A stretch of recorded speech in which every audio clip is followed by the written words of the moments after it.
Sean Diddy Combs will remain in jail after he was convicted on some charges in his federal sex trafficking trial. He was acquitted of the most serious charges, but the jury did find him guilty on 2 counts of transportation to engage in prostitution. They did not find him guilty on the racketeering or sex trafficking charges. The maximum penalty for each of the 2 guilty counts for prostitution is 10 years in prison and a fine. Well, as Combs remains in custody until sentencing, there's mixed reaction out there nationwide to both his trial and the conviction. It is certainly being talked about. Today, we're hearing from Memphians sharing their thoughts on a case that captivated the nation. Here's Action News 5's Sydney Gray.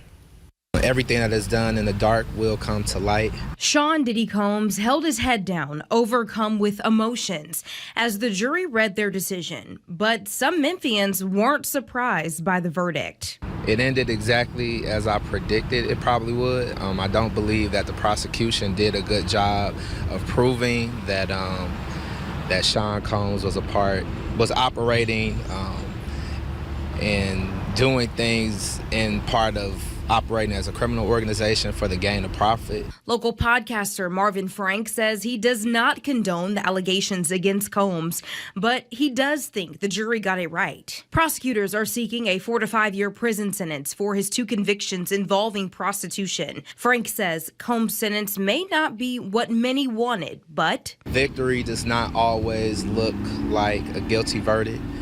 Sometimes victory looks like exposing the behavior of those that are abusers. Your truth still matters. Even if the courtroom or public opinion tells you otherwise, that does not reflect your purpose, right? It does not reflect the fact that your voice is still powerful. Pametria Brown, a licensed therapist, says the case has been triggering for many survivors, but she's urging them to continue using their voice. Public opinion in the court system and what we saw happen today has no reflection of you still speaking in your truth and knowing that you don't need permission to reclaim your story. She also encourages people to be mindful of what they say online as we await Combs' sentencing. You don't know how your words impact those. And this is beyond this case, right? Because there is just so much lighthearted posts that are made online, but they have no idea how heavy it may hit someone else. Sydney Gray, Action News 5.